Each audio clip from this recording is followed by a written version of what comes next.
Bihar election हो, चाहे Madhya Pradesh election हो, चाहे महाराष्ट्र इलेक्शन हो, चाहे भारत देश का इलेक्शन हो, हर इलेक्शन में हमने तय किया है कि हम सब सनातनी मतदान जरूर करेंगे, एक बात।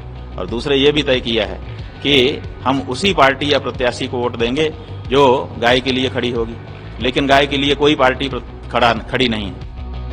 बिहार में इस साल के अंत में विधानसभा का चुनाव है। राज्य में चुनाव को लेकर सियासी विषाद बिछाने का सिलसिला शुरू हो चुका है। चुनाव आयोग हो या फिर जाति का मुद्दा या फिर संविधान का मुद्दा, हर एक मुद्दे पर सत्ता पक्ष और विपक्ष आमने सामने है और राजनीतिक दलों के बीच बयानबाजी तेज हो चली है।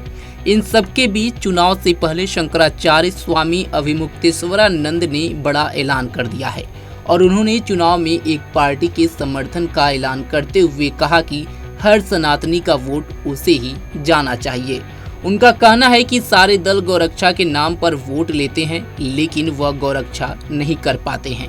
ऐसे में अब गौरक्षक चुनाव लड़ेगा और जीतकर अपनी सरकार बनाएगा, फिर गौ माता को भुचड़ खाने में जाने से बचाएगा।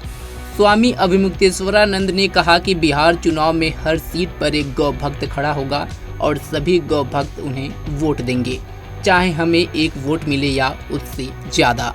गौरक्षा दल को लेकर पूछे गए सवाल का जवाब देते हुए शंकराचार्य स्वामी अभिमुक्तेश्वरानंद ने कहा कि कहीं भी चुनाव होगा तो गौ मतदाता तो संकल्पित है कि वो उसी प्रत्याशी को वोट देगा जो गौ माता की बात करेगा। देश की कोई भी पार्टी गौ माता के लिए खड़ी होने के लिए तैयार नहीं है, इसलिए हम सनातनियों, गौ प्रेमियों और गौरक्षकों से अपील कर रहे हैं कि आप उसी प्रत्याशी को वोट दीजिए जो गौरक्षा के लिए संकल्पित होगा।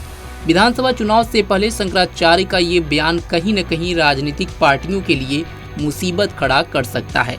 चुनाव को लेकर स्वामी अभिमुक्तेश्वरानंद ने और क्या कुछ कहा, उसे सुनिए। बिहार इलेक्शन हो, चाहे मध्य प्रदेश इलेक्शन हो, चाहे महाराष्ट्र इलेक्शन हो, चाहे भारत देश का इलेक्शन हो, हर इलेक्शन में हमने तय किया है कि हम सब सनातनी मतदान जरूर करेंगे, एक बात। और दूसरे ये भी तय किया है कि हम उसी पार्टी या प्रत्याशी को वोट देंगे जो गाय के लिए खड़ी होगी, लेकिन गाय के लिए कोई पार्टी खड़ी नहीं है। इसलिए अब किसी पार्टी को वोट न दे करके हम जो गाय के लिए प्रत्याशी खड़ा हुआ होगा उसको वोट देंगे और बिहार के इलेक्शन में भी यही करेंगे। हाँ, हमने गाय के लिए कह दिया है, हर विधानसभा में एक व्यक्ति गाय के लिए प्रत्याशी के रूप में खड़ा होगा, उसकी सूची हम जारी करेंगे और उसी को जो गौ मतदाता है वो वोट देंगे, ताकि गाय का वोट भी वोट है और अब ये धीरे धीरे बढ़ रहा है।